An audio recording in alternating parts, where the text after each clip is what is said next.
नमस्कार, आप देख रहे हैं दूरदर्शन समाचार। मैं हूं मनीष अहलूवालिया और अब समाचार विस्तार से। प्रधानमंत्री नरेंद्र मोदी ने आज नई दिल्ली में प्रधानमंत्री संग्रहालय का उद्घाटन किया। प्रधानमंत्री संग्रहालय में देश के 14 पूर्व प्रधानमंत्रियों के जीवन और राष्ट्र निर्माण में उनके योगदान को दर्शाया गया है। प्रधानमंत्री नरेंद्र मोदी की परिकल्पना से मार्गदर्शित ये संग्रहालय देश के सभी पूर्व प्रधानमंत्रियों के योगदान के प्रति सम्मान और एक श्रद्धांजलि है। इस समावेशी प्रयास का उद्देश्य नई पीढ़ी को उनके नेतृत्व, दूरदृष्टि और उपलब्धियों से प्रोत्साहित करना है। इस अवसर पर प्रधानमंत्री ने कहा कि प्रधानमंत्री का पद संसदीय प्रणाली में महत्वपूर्ण होता है। भविष्य के निर्णय लेने में मदद करेगी। इतिहास के जो विद्यार्थी रिसर्च करना चाहते हैं, उन्हें भी यहां आकर बहुत लाभ होगा। साथियों, भारत लोकतंत्र की जननी है, मदर ऑफ डेमोक्रेसी है। भारत के लोकतंत्र की बड़ी विशेषता ये भी है कि समय के साथ इसमें निरंतर बदलाव आता रहा है। हर युग में, हर पीढ़ी में लोकतंत्र को और आधुनिक बनाने और अधिक सशक्त करने का निरंतर प्रयास हुआ है। गौरतलब है कि इस संग्रहालय का डिजाइन प्रगति पथ पर आगे बढ़ते भारत की गाथा से प्रेरित है। संग्रहालय में कुल 43 दीर्घाएं हैं। सूचना और प्रसारण मंत्रालय में वरिष्ठ सलाहकार कंचन गुप्ता ने ट्वीट संदेश में कहा कि ये संग्रहालय भारत के स्वतंत्रता संग्राम और संविधान निर्माण से लेकर देश की प्रगति में हमारे प्रधानमंत्रियों के योगदान की गाथा को प्रस्तुत करता है। राष्ट्र आज भारतीय संविधान के मुख्य शिल्पी डॉक्टर भीमराव अंबेडकर को उनकी 131वीं जयंती पर श्रद्धांजलि अर्पित कर रहा है। इस अवसर पर देश भर में अनेक कार्यक्रमों का आयोजन किया गया।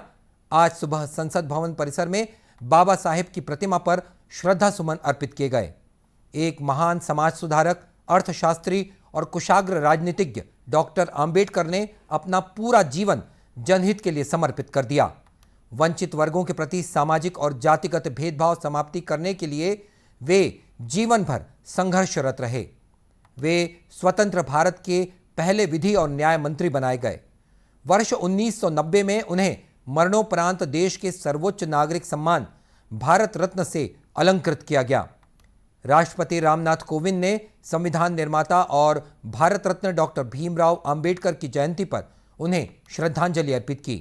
उपराष्ट्रपति एम वेंकैया नायडू, प्रधानमंत्री नरेंद्र मोदी, लोकसभा अध्यक्ष ओम बिरला और केंद्रीय मंत्रियों ने भी डॉक्टर भीमराव अंबेडकर को श्रद्धा सुमन अर्पित किए। कांग्रेस की अंतरिम अध्यक्षा श्रीमती सोनिया गांधी, राज्यसभा में विपक्ष के नेता मल्लिकार्जुन खड़गे और अन्य सांसदों ने भी बाबा साहेब को श्रद्धांजलि दी। प्रधानमंत्री ने बाबा साहेब आंबेडकर को नमन करते हुए कहा कि समाज के वंचित वर्गों को मुख्य धारा में लाने का उनका प्रयास हर पीढ़ी के लिए एक मिसाल रहेगा। उन्होंने कहा कि आज देश के लिए उनके सपनों को पूरा करने की प्रतिबद्धता को दोहराने का दिन है। राज्यपाल अनुसुईया उइके ने सभी प्रदेशवासियों को डॉक्टर भीमराव अंबेडकर की जयंती पर हार्दिक बधाई और शुभकामनाएं दी हैं। राज्यपाल ने अपने संदेश में कहा कि समाज के शोषित, दलित और पिछड़े वर्गों के लिए बाबा साहेब भीमराव अंबेडकर ने अतुलनीय संघर्ष किया। उन्होंने भारतीय संविधान के निर्माण में भी महत्वपूर्ण भूमिका निभाई। समाज में सबको समान अधिकार दिलाने के लिए उन्होंने अपना जीवन समर्पित कर दिया। वहीं मुख्यमंत्री भूपेश बघेल ने भी डॉक्टर अंबेडकर को नमन करते हुए कहा कि राज्य सरकार बाबा साहेब के बताए मार्ग पर चलकर समाज के कमजोर वर्गों के उत्थान के लिए अनेक योजनाएं संचालित कर रही है। भीमराव अंबेडकर की 121वीं जयंती पूरा देश उन्हें नमन कर रहा है, जहां उन्होंने सामाजिक, आर्थिक, शैक्षणिक, राजनीतिक समानता की बात उन्होंने कही। पूरे जीवन भर उन्होंने लड़ाई लड़ी पूरे समाज के लिए, और जो भारत का संविधान है वो उनकी अध्यक्षता में बनी। तो भारत संविधान निर्माता के रूप में हम सब जानते हैं और उसमें हम सबको, प्रत्येक भारतवासी को राजनीतिक, आर्थिक, सामाजिक समानता का अधिकार प्रदान करता है। ऐसे बाबा साहब भीमराव अंबेडकर को हम सब नमन करते हैं। विधानसभा के सेंट्रल हॉल में अंबेडकर के तैल चित्र पर पुष्पांजलि अर्पित कर उन्हें श्रद्धांजलि दी गई। कार्यक्रम में विधानसभा अध्यक्ष चरणदास महंत, नेता प्रतिपक्ष धर्मलाल कौशिक सहित आला अधिकारी मौजूद थे। डॉक्टर महंत ने कहा कि बाबा साहेब का योगदान अतुलनीय है।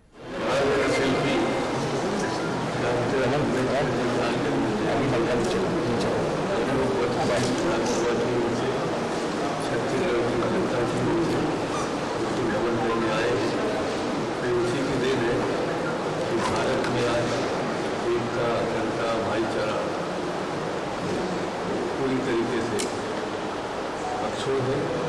हम उनके प्रति अपनी कृतज्ञता ज्ञापित करते हैं। पूर्व मुख्यमंत्री और भाजपा के राष्ट्रीय उपाध्यक्ष डॉक्टर रमन सिंह ने रायपुर के अंबेडकर चौक में बाबा साहेब की मूर्ति पर माल्यार्पण कर उन्हें श्रद्धांजलि दी।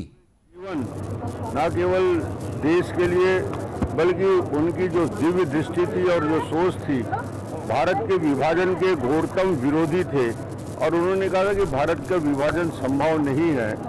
370 जैसे अनुपयोगी धारा को लाने की बाबा साहब अम्बेडकर जीवन भर विरोध करते रहे। कॉन्स्टिट्यूशन में इन सारी बातों का कि विशेषाधिकार प्राप्त जम्मू कश्मीर अलग से राज्य की स्थापना ना हो, इन बातों को उनका दूर दृष्टि बताता है, दिव्य दृष्टि बताता है कि क्या उनकी सोच थी। और ऐसे महामना को आज हम याद कर रहे हैं श्रद्धापूर्वक, उनको उनकी स्मृति में आज हम अपनी बात कह रहे हैं। इसी तरह कांकेर जिले के अंतागढ़ में भी रैली निकाली गई और बाबा साहेब को श्रद्धांजलि दी गई।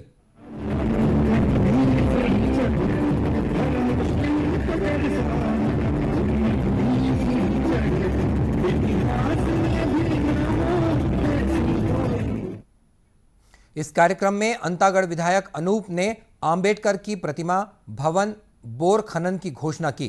प्रदेश के अन्य जिलों में भी अंबेडकर जयंती पर अनेक कार्यक्रम आयोजित किए जा रहे हैं। आज बैसाखी है। प्रदेश में इस अवसर पर गुरुद्वारों को विशेष रूप से सजाया गया है। जगह जगह शबद कीर्तन का आयोजन किया जा रहा है। राजनांदगांव जिले में भी गुरु सिंह सभा द्वारा विशेष कार्यक्रम का आयोजन इस अवसर पर किया गया। इस अवसर पर सिख समाज के अनुयायियों ने गुरुद्वारे पहुंचकर मत्था टेका और शबद कीर्तन किया। रागी जत्थों ने भी भावपूर्ण शबद कीर्तन की प्रस्तुति दी।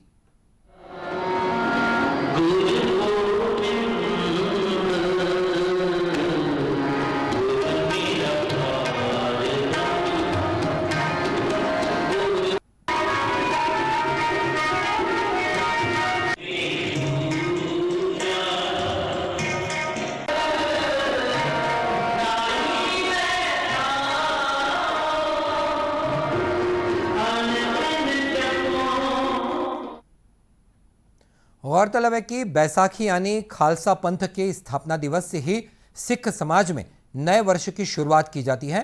स्थापना दिवस के मौके पर गुरुद्वारों में दिन भर विविध कार्यक्रम सहित लंगर का आयोजन भी किया जाता है। जैन समाज के 24वें तीर्थंकर भगवान महावीर की जयंती के अवसर पर आज प्रदेश भर में शोभा यात्रा निकाली गई। राजनांदगांव जिले में भी शोभा यात्रा में भगवान महावीर स्वामी को रथ पर बैठाकर यात्रा निकाली गई।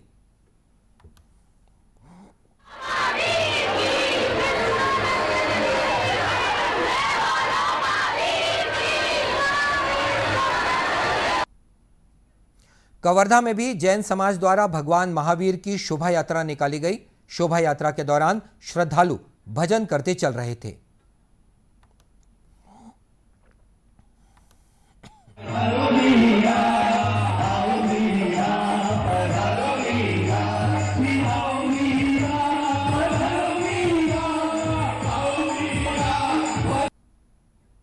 गौरतलब है कि कोरोना काल के कारण लगातार पिछले 2 वर्षों से जैन समाज द्वारा शोभा यात्रा नहीं निकाली गई थी। आज राष्ट्रीय अग्निशमन सेवा दिवस है और आज के दिन 1944 में मुंबई बंदरगाह में हुए एक हादसे के दौरान 66 अग्निवीर शहीद हो गए थे, जिनकी याद में ये दिवस मनाया जाता है।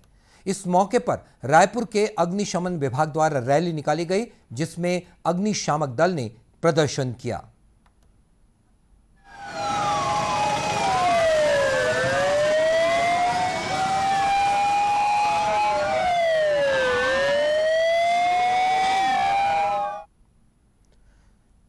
इसी तरह भिलाई इस्पात संयंत्र के अग्निशमन विभाग द्वारा आयोजित कार्यक्रम में संयंत्र के निदेशक प्रभारी अनिर्बान दासगुप्ता और क्षेत्र के सांसद विजय बघेल विशेष रूप से शामिल हुए। इस दौरान दमकल कर्मियों द्वारा विशेष परिस्थितियों में होने वाली अग्नि दुर्घटनाओं को मॉक ड्रिल के माध्यम से प्रदर्शित किया गया।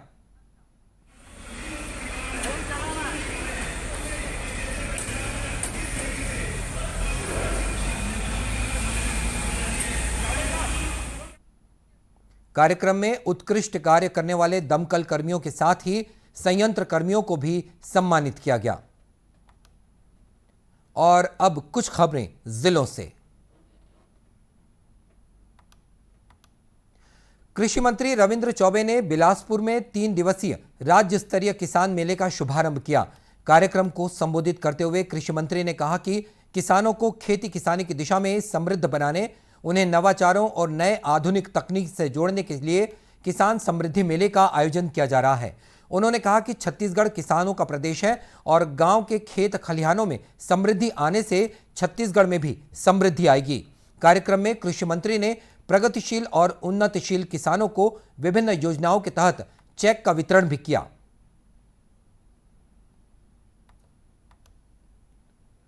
राज्य के सुदूर वनांचल में वनवासियों के आश्रय केंद्र देवगुड़ियों का संरक्षण और संवर्धन का कार्य तेजी से जारी है। इसी कड़ी में बीजापुर वनमंडल में 63 देवगुड़ियों के बाउंड्री वॉल और फेंसिंग आदि का काम कराया गया। इस संबंध में मुख्य वन संरक्षक जगदलपुर मोहम्मद शाहिद ने बताया कि इसके लिए कैंपा मद से 2,82,00,000 रुपए की राशि मंजूर की गई है।